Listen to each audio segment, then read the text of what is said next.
Bismillahirrahmanirrahim. Assalamualaikum warahmatullahi wabarakatuh. Selamat datang kembali di channel Dakwah Tanpa Batas. Dan di video kali ini akan melanjutkan kisah perjalanan hidup Abu Bakar As-Siddiq.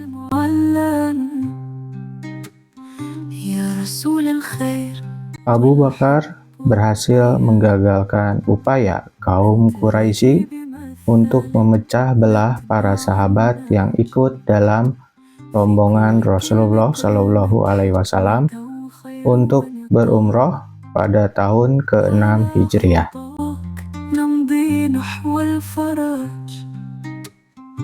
Peristiwa ini bermula dari mimpi Rasulullah Shallallahu Alaihi Wasallam saat memasuki Masjid Al-Haram di Mekah bersama para sahabat dengan aman tanpa gangguan kaum musyrik.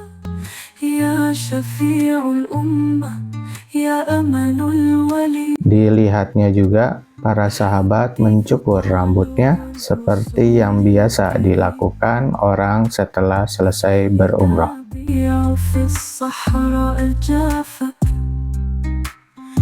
Mimpi tersebut ditafsirkan Rasulullah Shallallahu Alaihi Wasallam sebagai perintah Allah untuk melaksanakan umroh ke Baitullah.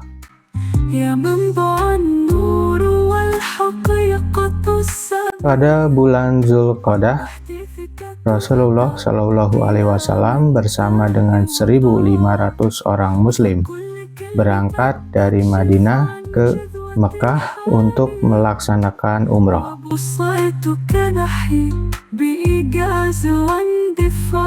Rombongan Rasulullah Shallallahu Alaihi Wasallam ini berusaha dipecah belah oleh kaum Quraisy melalui utusannya.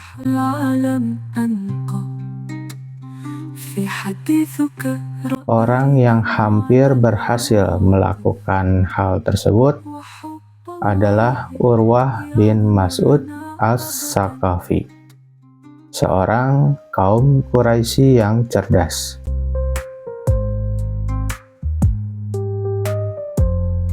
Begitu diterima Rasulullah Shallallahu Alaihi Wasallam dan mendapat penjelasan, Urwah bin Mas'ud As-Saqafi melakukan provokasi dengan mengatakan keraguan-raguan atas kesetiaan para sahabat kepada Rasulullah Shallallahu Alaihi Wasallam.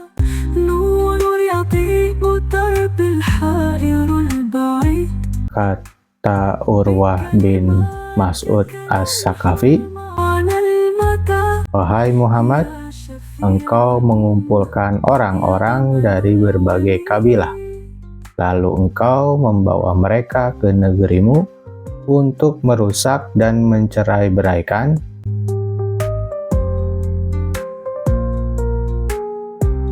Ketahuilah, kaum Quraisy semuanya, laki-laki dan perempuan, besar dan kecil, semuanya telah keluar sambil mengenakan pakaian dari kulit harimau dan berjanji untuk menahan engkau bila masuk Mekah secara paksa."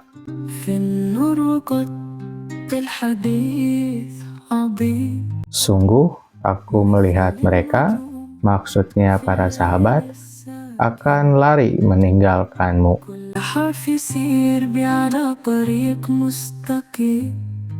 Mendengar ucapan dari Urwah bin Mas'ud As-Saqafi, Abu Bakar langsung membalas,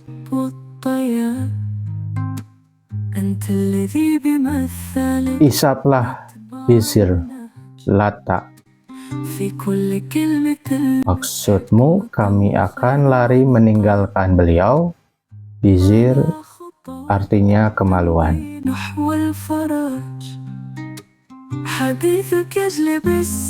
Lalu Urwah berkata, "Siapa orang ini?"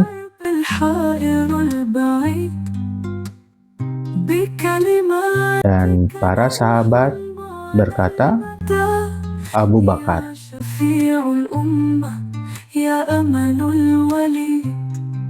Lalu Urwah berkata kepada Abu Bakar,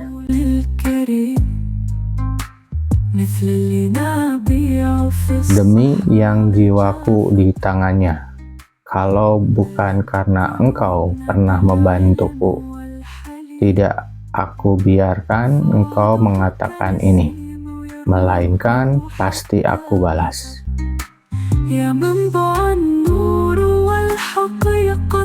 Jawaban Abu Bakar berhasil menggagalkan upaya Urwah untuk memecah belah, memperlemah soliditas umat Islam dan kesediaan para sahabat kepada nabi mereka.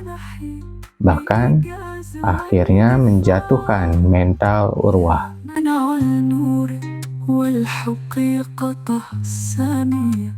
Abu Bakar telah memberikan contoh bagaimana bersikap terhadap orang-orang kafir, sebagaimana difirmankan Allah Subhanahu wa Ta'ala,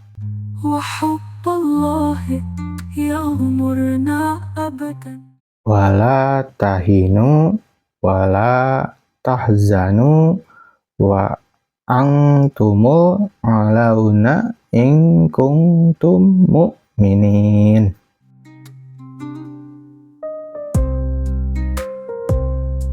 Yang artinya, janganlah kamu bersikap lemah dan janganlah pula kamu bersedih hati. Padahal kamulah orang-orang yang paling tinggi derajatnya jika kamu orang-orang yang beriman.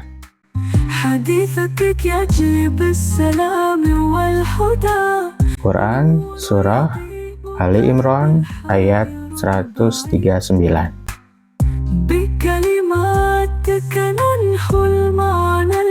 Akhirnya Urwah kembali kepada kaum Quraisy dan merekomendasikan untuk mengadakan perdamaian dengan Muhammad Rasulullah Shallallahu Alaihi Wasallam.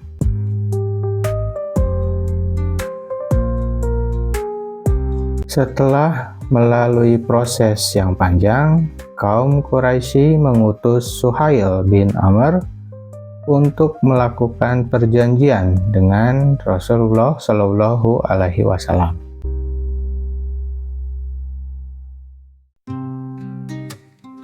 Dan Rasulullah Shallallahu Alaihi Wasallam bersedia melakukan perjanjian dengan kaum musyrik.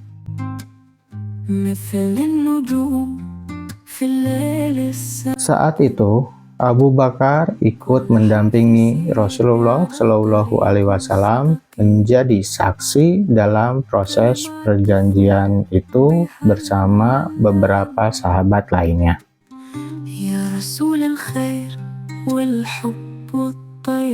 Setelah peristiwa Hudaybiyah, Abu Bakar pernah mengatakan bahwa tidak ada kemenangan yang lebih besar selain kemenangan Islam pada perjanjian Hudaybiyah.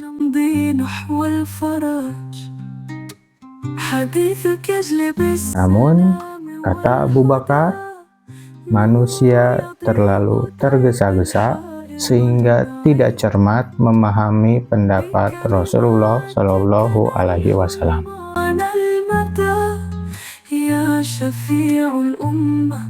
Seorang hamba bersikap tergesa-gesa, sedangkan Allah tidak. Allah mengetahui waktu yang tepat untuk menentukan apa-apa yang Dia kehendaki.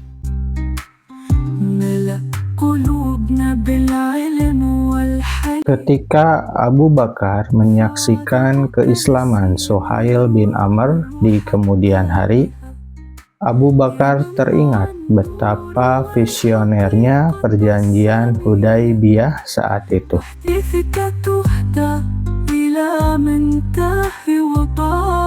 Pada peristiwa Haji Wada, aku melihat Suhail bin Amr memegang hewan kurban dan meminta Rasulullah Shallallahu Alaihi Wasallam untuk menyembelihkannya. Lalu Rasulullah Shallallahu Alaihi Wasallam menyembelihkan hewan kurban milik Suhail.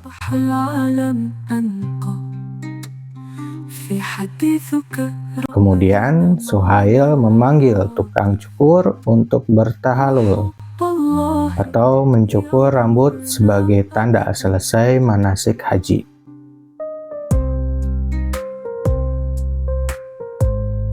Saat itu aku melihat potongan rambutnya yang berjatuhan hingga mengenai mata.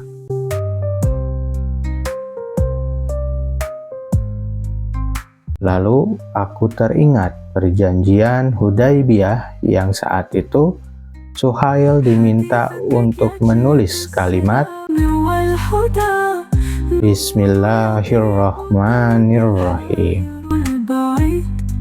Tapi Suhail menolak.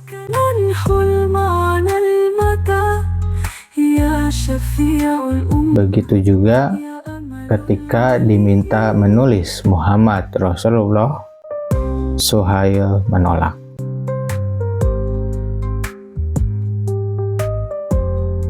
Lalu aku mengucapkan syukur kepada Allah yang telah menganugerahkan Suhail bin Amr petunjuk pada Islam.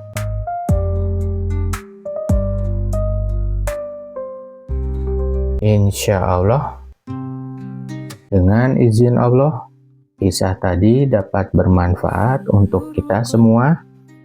Jika ada hal yang baik, itu datang dari Allah, dan jika ada hal yang buruk, itu datang dari diri saya pribadi.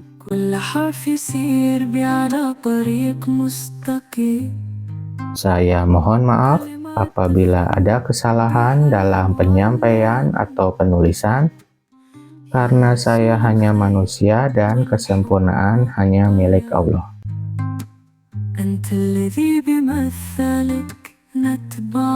Jazakumullah. Wassalamualaikum warahmatullahi wabarakatuh.